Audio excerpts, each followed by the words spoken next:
Eso nos diferencia y nos hace superiores.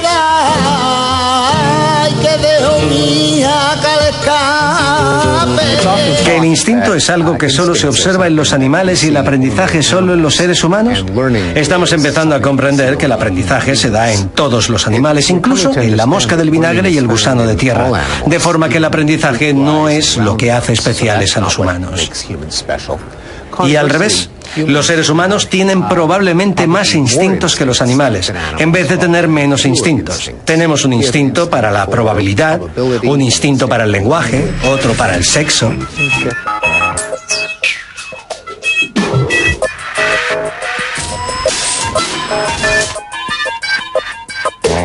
El lenguaje supone probablemente el mayor logro de la especie humana. La capacidad de transmitir pensamientos mediante la mera ordenación de ruidos caóticos ha permitido acelerar el avance intelectual del hombre y ubicarlo en el privilegiado puesto que ocupa hoy en la escala evolutiva. Sin embargo, este tesoro de la humanidad también alza muros infranqueables entre países, entre comunidades vecinas. Desde sus inicios, el lenguaje ha progresado y se ha diversificado en una gran variedad de idiomas, siendo ya cerca de 60.000 las lenguas habladas en nuestro planeta. La lengua es concebida hoy como uno de los signos más distintivos de las muchas civilizaciones presentes. Una bandera emblemática que se custodia, mima y defiende a ultranza. Por ello, inculcamos a nuestros hijos un legado lingüístico con el fin de asegurar la perpetuación de un idioma amado. Y es que preservar una lengua tal vez sea una forma de conservar un modo distinto de pensar. A menudo se cree que las lenguas que existen en el mundo se aprenden porque el niño las va introduciendo en su cabeza. Y también que las lenguas se diferencian de forma arbitraria entre ellas y hacen que la gente piense de forma fundamentalmente diferente. De hecho, yo creo que la lengua la crea el niño, ya que el niño no memoriza una serie de frases y la repite para el resto de vida, sino que tiene que componer nuevas frases. Lo que quiere decir que tiene que pensar en la lógica del lenguaje. Cuando se piensa en la computación que está en el trasfondo del lenguaje en lugar del vocabulario, se puede ver cómo hay muchas lenguas diferentes que en realidad son muy similares, ya que funcionan con la combinación de nombres, verbos, sujetos. Es decir, que el lenguaje revela la unidad de las mentes humanas en lugar de las diferencias. Lo mismo ocurre con los tabúes sexuales. La gente cree que son solo el producto de la sociedad represiva y que se pueden eliminar cambiando las actitudes y entonces se podrá vivir en una especie de utopía sexual como en Woodstock o las comunas hippies de los 60.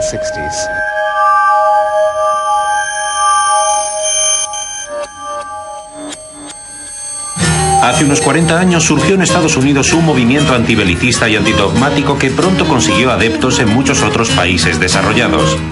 Se trataba del movimiento hippie. Bajo el lema "Haz el amor y no la guerra", los hippies concibieron el sexo exento de tapujos, lo liberaron del pudor al que la sociedad de entonces sometía. El amor libre no duró mucho y las restricciones sociales devolvieron de nuevo al sexo al terreno de la intimidad. ¿Pero es concebible un mundo desinhibido sexualmente?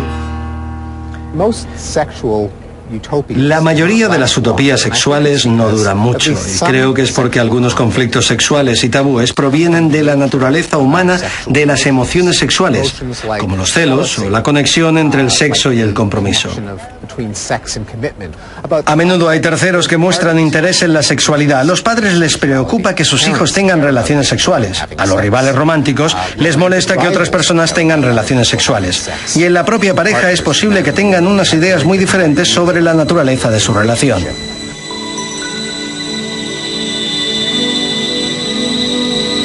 Los hombres en general están más interesados en la cantidad, en las relaciones sexuales por sí mismas con un gran número de parejas. A las mujeres les interesa más la calidad, la naturaleza de la relación con su pareja sexual, por ejemplo.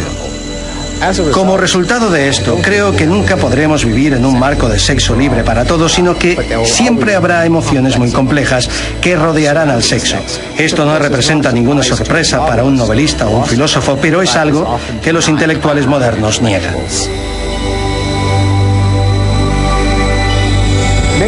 Muchas personas progresistas rechazan la idea de la naturaleza humana porque temen que si consideramos que las personas arrastran la carga del pecado y fallos como el egoísmo o la ambición o el sexismo o el prejuicio, esto los haría inalterables. Cualquier esperanza de mejorar la sociedad representaría una pérdida de tiempo. ¿Por qué intentar hacer del mundo un lugar mejor si la gente está podrida hasta los huesos y hará trampas hagas lo que hagas? Pero esto es un non sequitur, porque la mente no tiene solamente una parte, sino muchas, y unas pueden compensar a las otras. De manera que incluso si una parte de la mente es egoísta y estrecha de miras, hay otras partes de la mente que pueden aprender lecciones de la historia, que pueden simpatizar con otras personas y darse cuenta de su dolor, y pueden controlar el comportamiento de tal manera que se maximice el bienestar humano, incluso a pesar de que podamos tener debilidades que lo hagan difícil.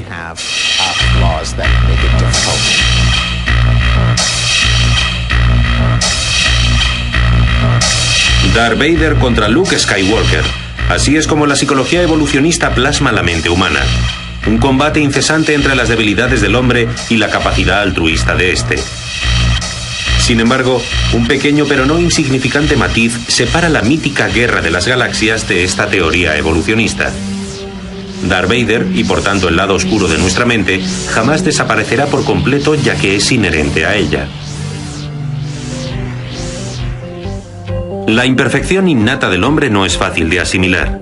Por lo general, tratamos de identificar conductas reprochables en individuos con pasados traumáticos. Hacemos uso frecuente de frases como «la vida lo ha hecho así». Y justo así, otra teoría denominada la tabla rasa responde al enigma de la naturaleza humana.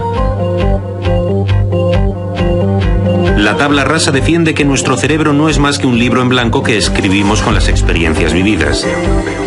De esta forma, un sentimiento como el egoísmo deja de considerarse patrimonio de la humanidad para convertirse en una conducta aprendida que se adopta al convivir con ella.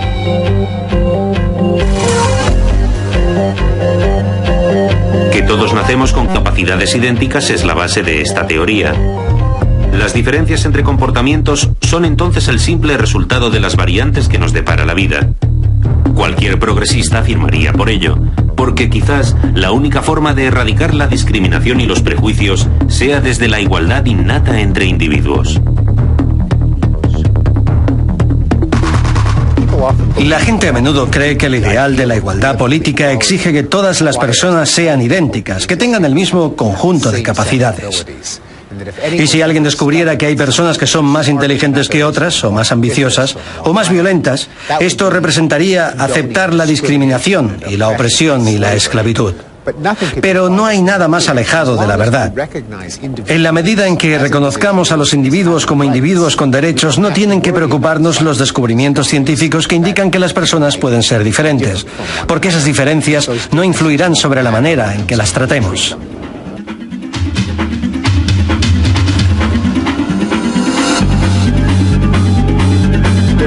Existe un temor generalizado de que a medida que vamos comprendiendo mejor las causas del comportamiento, se irá disolviendo toda noción de responsabilidad. Nunca podremos llevar a juicio a un criminal porque siempre podrá alegar, son mis genes, es el cerebro defectuoso, o es mi formación, o es el proceso de la evolución. Creo que esto es ilógico, porque si pensamos en lo que queremos decir cuando hablamos de hacer a alguien responsable, significa que nos reservamos el derecho de imponer consecuencias a su comportamiento. Por ejemplo, castigarlo si hace algo que pueda herir a otra persona. En la medida en que hay una parte del cerebro que puede prever el castigo e inhibir el comportamiento, podemos seguir haciendo responsables a las personas, incluso si en cierto sentido el cerebro constituye un sistema físico sujeto a las leyes de la causa y el efecto.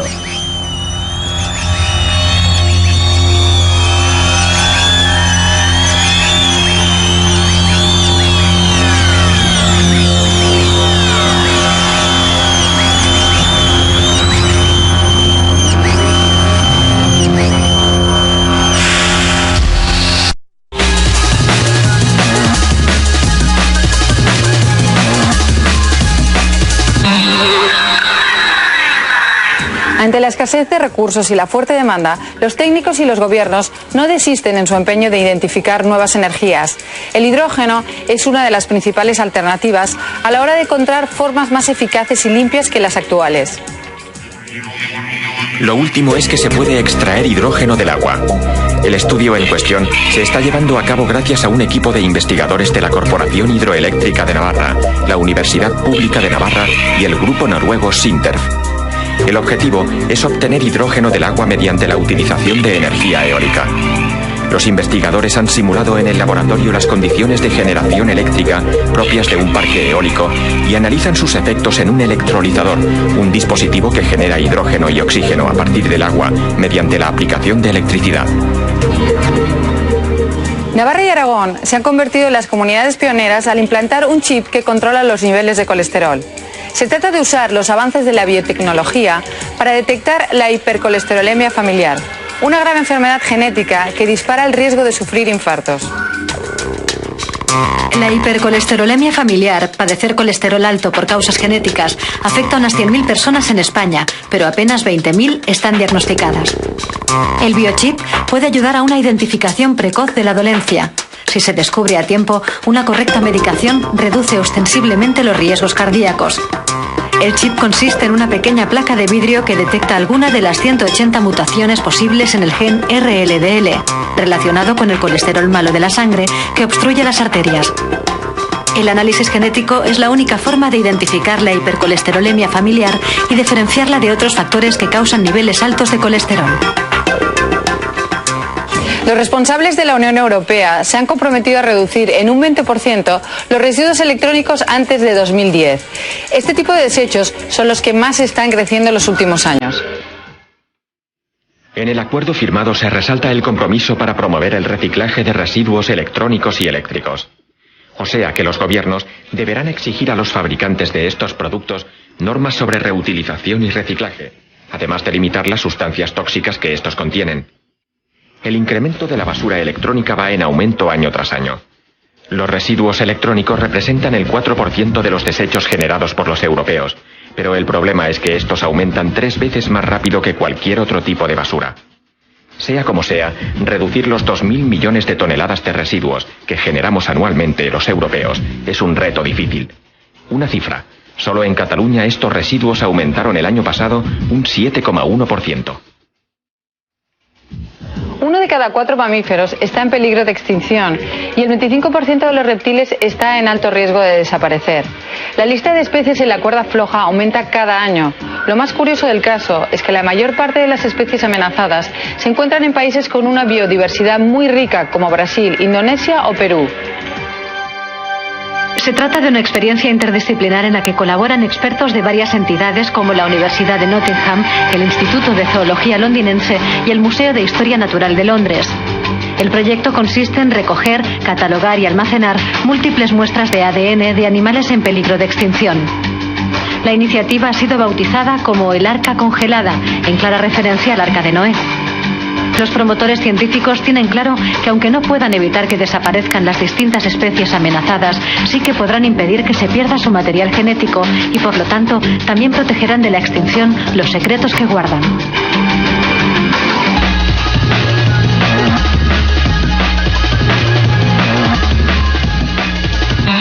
Claro que estamos en la segunda parte de Redes, transmitiendo para nuestra audiencia en España y en el resto del mundo por el canal internacional. Y hoy el tema es fantástico. Díganmelo si no.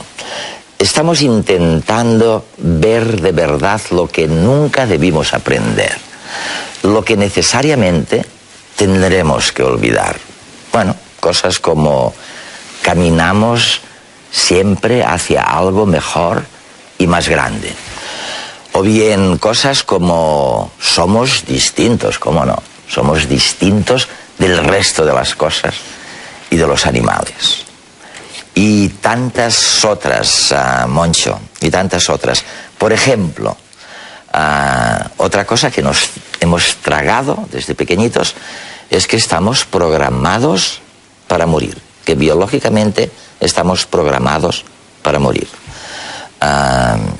Y yo sugiero, y Tim Kirkwood, uno de los grandes gerontólogos del momento, sugieren lo mismo. ¿Qué crees? A mí no me suena bien. No, ¿eh?